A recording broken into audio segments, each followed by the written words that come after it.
Welcome to Marketing Monday. Today, I want to talk to you about a couple people involved in a very unique financial scandal. Let's start with Kawhi Leonard. If you don't know who this is, he's a basketball superstar with multiple NBA championships, extremely well known among NBA fans.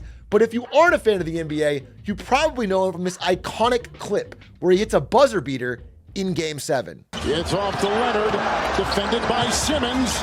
Is this the dagger?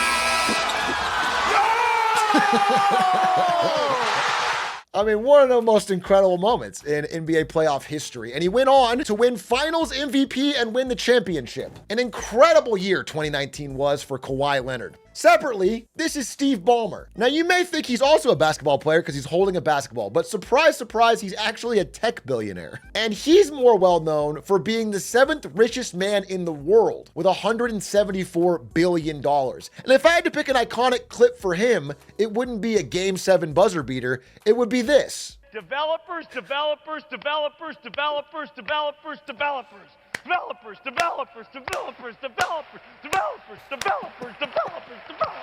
Yes! He's sweatier than Kawhi was in the game. He's the former CEO of Microsoft. He's also famous for, while he was CEO of Microsoft in 2006, saying there's no way that the iPhone is going to get any significant market share. No chance.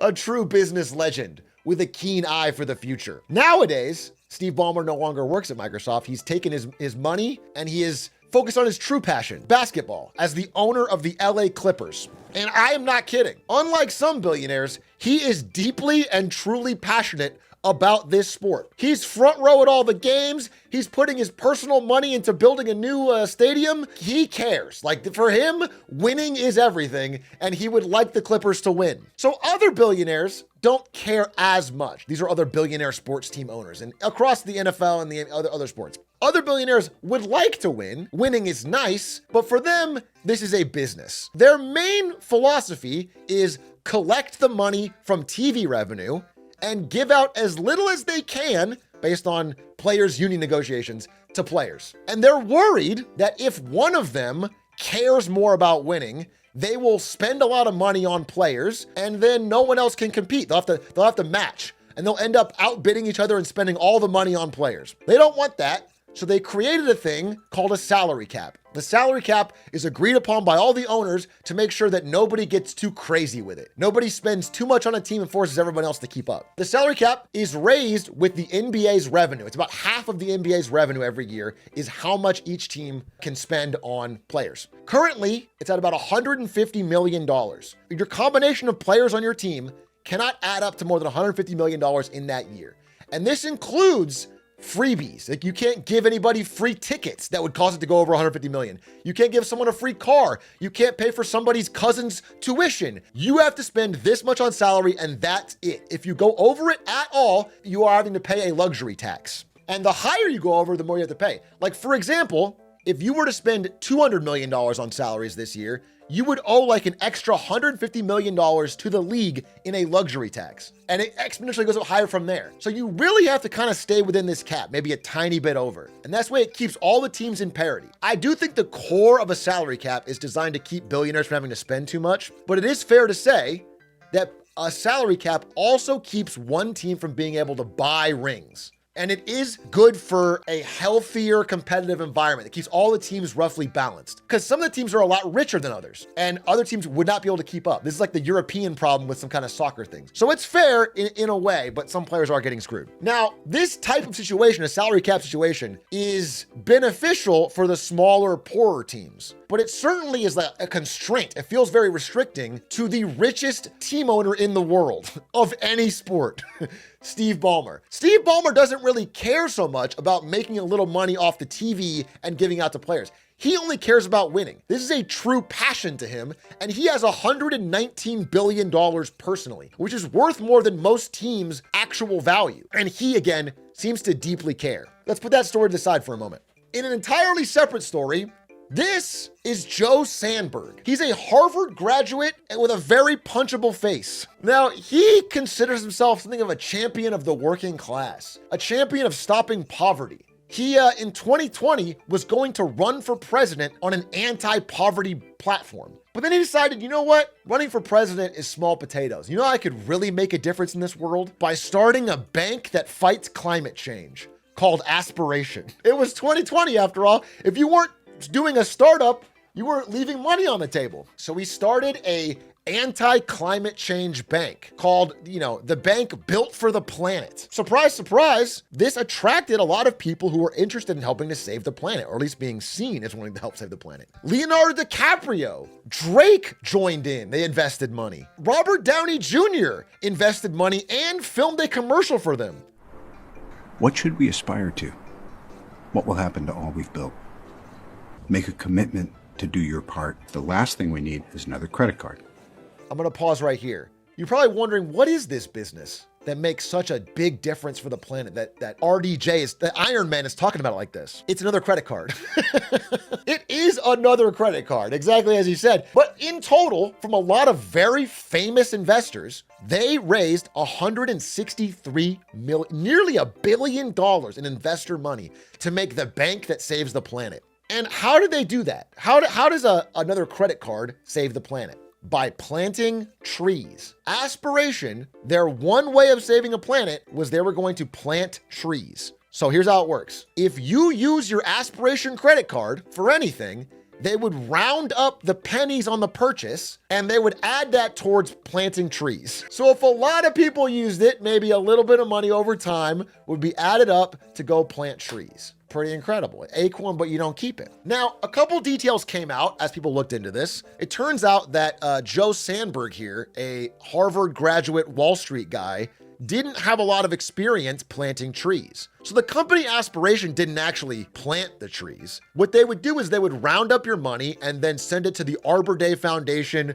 or someone else, and they would plant the trees. So they were kind of a middleman between your money and people that actually planted trees. But okay, I guess that's something. They give you a cool looking card. The money goes to a good cause. I guess that's fine. Now you're probably thinking, that's not a very good business. Because even if some people do care about planting trees, the fact that they have no cash back, no points, no reward points, nothing, means most people are going to use a different card. Like, you're not going to switch off the card you like so you can occasionally maybe help plant a tree. That wasn't very popular. And you'd be right, not many people use this card. So they made most of their business other ways. I found their old slide pitch deck from 2021. And on page 53, they explained where their money actually comes from, which is corporate ESG services, AKA greenwashing. It turns out they don't make a lot of money off of you using the credit card. They make a lot of money off of selling companies carbon credits, essentially. So if you're a company like Meta or the Boston Red Sox and you pollute, well, you'd like to consider yourself carbon neutral. How do you do that? Well, you can take money and give it to Aspiration, and then Aspiration will give it to someone else who plants a tree. And if you give enough money to Aspiration and plant enough trees, they will say you're carbon neutral. And you can put that on all your materials, and you can put that on your website, and you can put that everywhere and say, we're carbon neutral, it's done. Now, this was pretty profitable, at least in their books. There was millions of dollars coming in from Meta and the Red Sox and etc. There was a catch. There's a couple catches, actually, in this twisted financial scheme. The first one that was found out was that this company wasn't as green as it seems. It turns out they weren't paying all the money that was coming in out to the tree company. They were only giving some of it, and they weren't following up. They weren't checking. So Zuckerberg was paying for a lot of trees. Not a lot of trees were getting planted, but everyone was still saying it was equal. The second part is, maybe you're thinking about it from a business mind. Maybe you're looking at this, you're like, wait a minute, this doesn't make sense. Why wouldn't Mark Zuckerberg, in this example, just pay the Arbor Day Foundation directly? Why does he need to give it to a middleman? Why does it matter that Aspiration is, what benefit does he get from that? It turns out, none.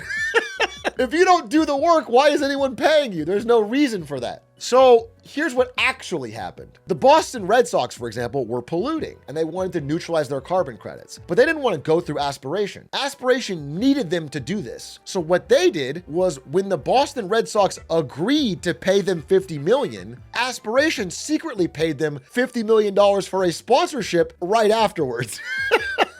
So they just round-tripped it so that it looked like Aspiration was growing. So Aspiration was actually paying all their clients to be their clients. They could pretend like the bank was growing and hopefully eventually go public for billions of dollars. Obviously, as you're listening to this, you can tell this is a complicated, weird financial scheme, and that eventually this is going to catch up to them. Well, it turns out in August of this year, it did. Co-founder Joe Sandberg was recently, as in like a week or two ago, arrested and pled guilty to a $248 million scheme to defraud investors and lenders. Turns out it became pretty clear that no money was actually coming in. That wasn't already going right back out in a round trip. He pled guilty in a wire fraud case, and now he is going to jail, almost certainly. Immediately after this happened, obviously everyone realized the company was defunct. They changed their name to GreenFi, but it didn't matter. They were bankrupt. And the story of Aspiration would be at an end. Except, we talked about basketball at the beginning. And this is where our two stories converge. Because once the company went bankrupt, a lot of documents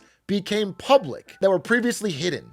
And the sports journalist and podcaster Pablo Torre found these documents. Where no one else did, Pablo Torre found these documents and looked into them. And when he looked into them, he found a couple very interesting ones, but one in particular, this one right here, from Aspiration Bank to KL2 Aspire LLC. Whose company is that? What does that mean? Why are they paying them? Let's rewind a little bit. Back to 2019. Remember Kawhi Leonard wins the championship, on top of the world, most valuable free agent in basketball? He is being courted in the offseason by almost every single NBA team. Anyone who has money is trying to get him to sign with their team. He is the most sought after free agent in a long time. There are two teams that are leading. Number one is the Toronto Raptors. He just won a championship with them. It would make sense to re-sign and do it again. Run it back, baby. The other one was the Los Angeles Lakers. He wanted to move back to LA. Lakers were very interested. They had a lot of money to spend. There was one of the two. And he was going around to all these different teams with his uncle, Dennis Robertson, seen here. And Dennis Robertson was kind of his negotiator. So Dennis was being the guy's like, you have to give my son, a good deal. I mean, not my son, my nephew a good deal. And then out of the blue, the Toronto Raptors do not get Kawhi Leonard. The Lakers do not get Kawhi Leonard. Instead, out of complete dark horse pick, the Clippers signed Kawhi Leonard from downtown in 2019. It's a big shock. Nobody expects it. Steve Ballmer is there holding his jersey. This is a big get for the Clippers. They weren't considered a team that was highly likely to get him. Other teams are salty. Executives from all different NBA teams are grumbling under their breath. Some of them say, hey, Kawhi Leonard's uncle was going to teams and asking for illegal inducements, AKA special favors, AKA special bonus things like a private plane, extra money off the books, or a car or free tickets or extra things above and beyond what the normal salary cap would indicate. He wanted part ownership of the team or a private plane or a house. And last but certainly not least, a guaranteed amount of off-court endorsement money. Now, Jeannie Buss, owner of the Lakers at the time, said she made it clear such perks were illegal and would not be considered. She put her foot down, but he didn't sign with the Lakers. And so, when he signed with the Clippers, all these rumors are abound. This is an old article. People rightfully asked at the time, if Robertson made these requests of the Lakers and the Raptors, did he also ask the Clippers for these extra benefits? And if he signed with the Clippers, does that indicate they granted those illegal requests? And everyone was like, could it be? But then the NBA investigated and said, there's no wrongdoing. And that was that. And everyone moved on. They had a better offer and Kawhi went to the Clippers. Maybe he wanted to be part of that team. Well, it turns out that KL2 Aspire LLC, which was discovered in this bankruptcy filing, was a payment from Aspiration Bank to one Kawhi Leonard, who had created this LLC just to get paid by Aspiration. When they found this document, they reached out to see if there's any whistleblowers in this bankrupt company, Aspiration, who would go on record and talk about it. And they couldn't find anyone who would do it publicly for fear of being sued by a billionaire. However, one high-up financial manager at the company did agree to do it if their face was hidden and their voice was modulated. And they had this to say. Do you remember the first time that you discovered Kawhi Leonard's endorsement agreement with Aspiration? Oh, it was within the first 30 days of my employment with the company. And I didn't so much as discover it as I was told about it. What was your reaction? What were you told? My reaction was, what the f***? And I was told, like, oh, these are the major contracts and the major players you really need to be aware of. And we went through a litany of, really, really top tier name contracts. And then, oh, by the way, we also have a marketing deal with Kawhi Leonard, a $28 million organic marketing sponsorship deal with Kawhi. A $28 million marketing deal with Kawhi Leonard. So this is a bank that is known for primarily business clients and greenwashing, wanted to pay $28 million to Kawhi Leonard to be their spokesman. How does that compare with their other spokespeople? Where did the size of Kawhi Leonard's agreement, the $28 million over 4 years, where did that rank? The single largest sponsorship deal that Aspiration ever made. It completely eclipsed every other agreement. Completely eclipsed it. So every other celebrity endorsement combined would not have met even a quarter of Kawhi Leonard's. Every other celebrity endorsement combined was not 1/4 of what they paid Kawhi Leonard. He must be the ultimate celebrity endorsement for a green bank ever. He must be the guy they need. By the way, here's some of the other people. So that's including Leonardo DiCaprio and Drake and Robert Downey Jr. and Cindy Crawford and everybody else. They paid Kawhi Leonard more than every one of these celebrities combined times 4. Now, why is that? Maybe it's because he's a great pitch man? Well, we looked into that too. And apparently, according to this financial manager and also according to his contract, it was more of a no-show job. You might expect if he's the #1 pitch person with the highest paid thing, he would have had some tweets, some Instagram posts, some YouTube videos. He has 0. He did not do a single piece of marketing in all of the years that he was paid $28 million.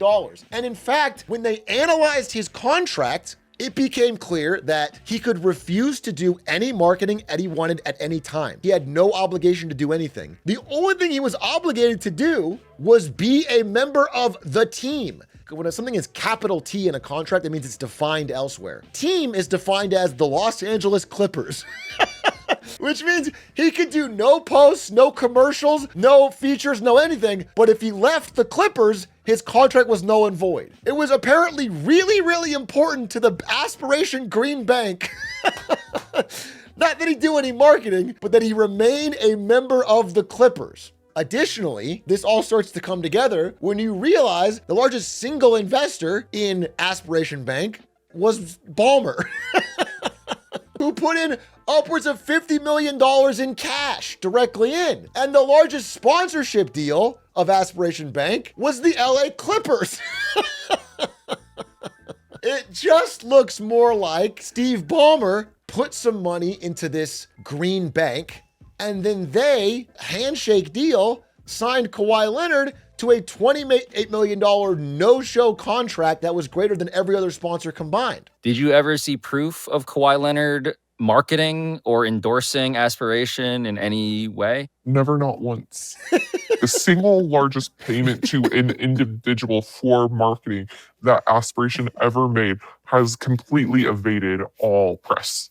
It's honestly incredible. And it was a very strong pain point. A complete no-show job. The employees of Aspiration here are wondering what the hell's going on. Why is this guy we're paying not doing anything? They don't understand why the largest part of their budget that they've actually blown is not delivering. So they're confused. It turns out Steve Ballmer clearly wanted to offer Kawhi Leonard money above and beyond what he's allowed to do in the salary cap. So he used Aspiration as a way to funnel that money to Kawhi Leonard for a no-show contract deal, at the same time looping the rest of it back to the Clippers. This report has come out and it's pretty damning. Based on the contract, based on the amount, based on the 0 marketing from Kawhi, based on the timing, it all adds up to a pretty clear story of some under-the-table malfeasance. However, the Clippers, when this story came out yesterday, responded by saying this: neither the Clippers nor Steve Ballmer circumvented the salary cap. The mere notion that Steve invested in Aspiration in order to funnel money to Kawhi Leonard is absurd. He thought they were committed to doing right by their customers while protecting the environment. There is nothing unusual or untoward about team sponsors doing endorsement deals with players in the same team. First of all, there is something a little suspicious about it, but what makes it so suspicious is that he didn't do any endorsement.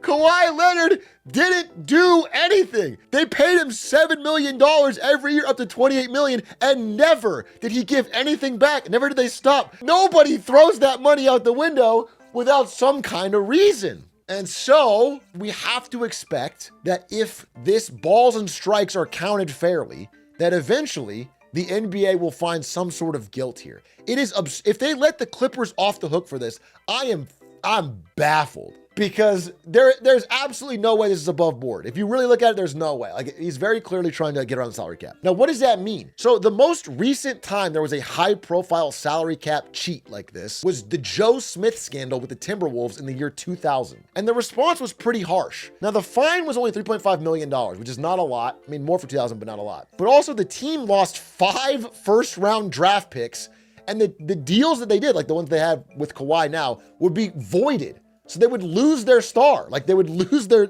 deals would be voided. So it kind of destroyed the team. If this happens to the Clippers, they will get wiped out. I mean, it's going to be deeply damaging. Additionally, their owner was suspended for a year, which would be this guy.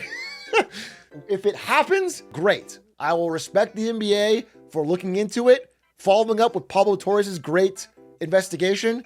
If it doesn't happen and Steve Ballmer sticks out his tongue and because he's the richest team owner gets away with it, well, I guess all I can say for him and Kawhi doing this cheat is that karma gets you. Because ever since Kawhi signed this sneaky deal, Ballmer has not had Clippers success and Kawhi has been constantly injured.